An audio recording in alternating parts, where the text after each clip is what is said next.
Hello and welcome back to HardReset.Info. In this video I will show you all shortcuts and gestures on VIVO Y19s. Let's begin.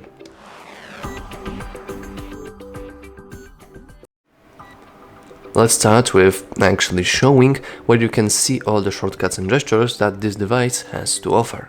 We can easily check that if we go to the settings. And in the settings you want to scroll down until you will see shortcuts and accessibility.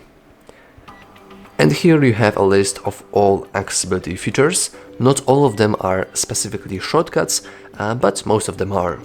So we can start from the top to the bottom. We have split screen and small window. These are pretty known settings, also known from other devices, and they allow you to use two apps simultaneously. But it totally depends to you on how to use those.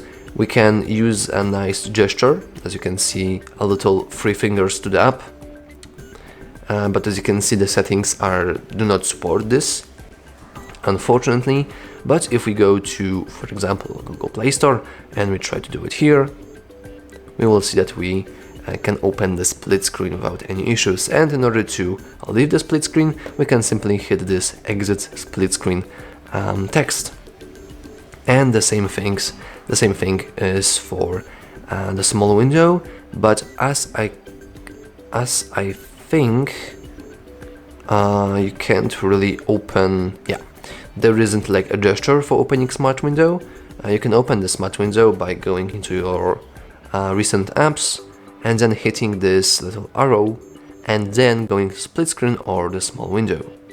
So now we have like a full window that we can like minimize into this little icon or open it to the full screen, which is also pretty cool. But going down we have smart sidebar. Once again, I'm not entirely sure if I should count this as a gesture, because it is really just a sidebar that you have here, and you can activate stuff and they will automatically activate in a small that's weird, never mind, in a small window. So yeah, and also we can enable to show recent applications, but once again it totally depends on you. However, specifically shortcuts are right here. We can start with sCapture, which stands for screenshot capture, and the shortcut is pretty well known because on many devices we have like this 3 fingers to the down and we can take a screenshot. You can also take a long screenshot if you want to. Now we hit save and all of that. Though there is also a way for you to take a screenshot without a gesture, and it's simply a shortcut with power button and volume down, so it will be just like that. So if you don't like using gestures, you can always do this and it's pretty convenient. And now we have the smart motion. They basically come into 2 categories, let's say. We have smart screen on and off. In here you can enable things that are like related to your screen. So for example, raise to wake, so when you take up your phone it should turn on automatically. Double tap to wake and double tap to turn off. It's a very simple feature, it's just like this. So it is pretty basic. And we also have keep screen on while looking. It is pretty interesting feature, though it will require your camera to be used much often, so your battery will probably deplete faster, so I don't think you should really enable this feature, but hey, if you want to, you can do that. Then we have smart calling. Once again, these could be called shortcuts and gestures, though they are something that works automatically.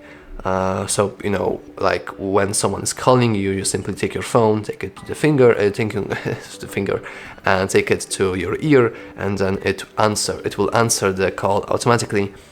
And as you can see, you could enable those if you want to.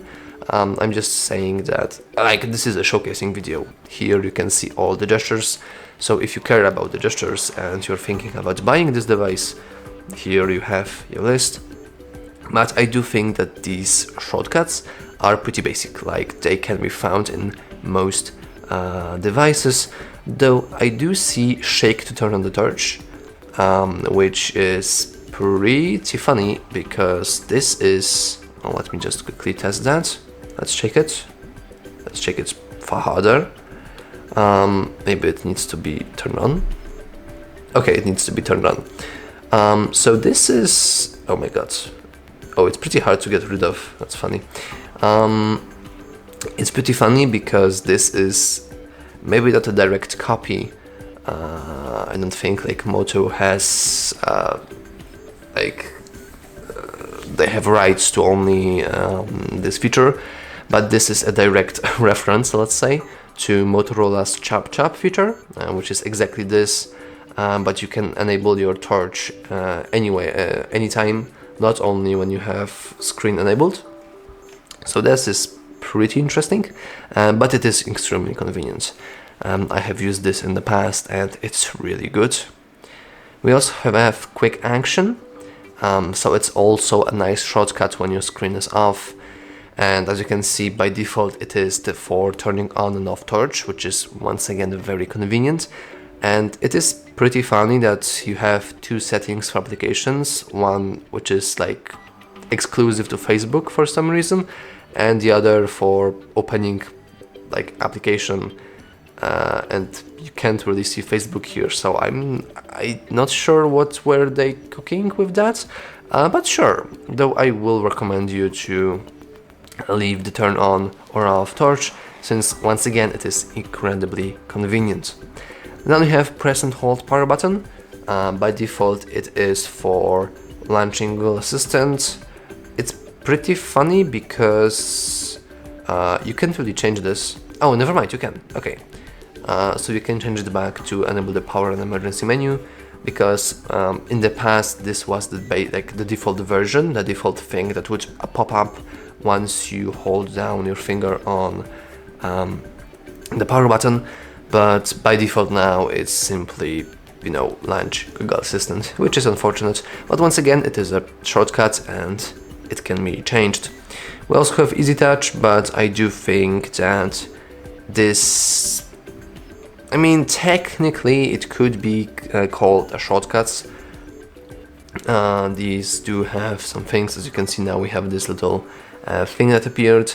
It's almost the same as the sidebar, except now we have the ability to open calculator or enable torch or screenshot with this button.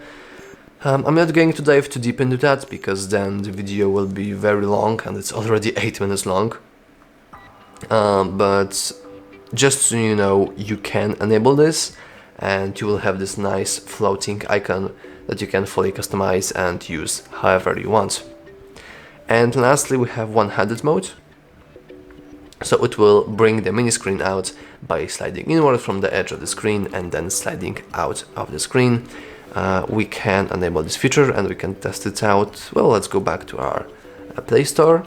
So let's try to use it. And as you can see now, we can fully use the current application using only our finger. I can easily reach to anything, which is pretty good, not gonna lie. But yeah, that's all of the gestures that this device have to offer. Unless you do know about other, then you can share them down in the comments. But from now and from me, it's all.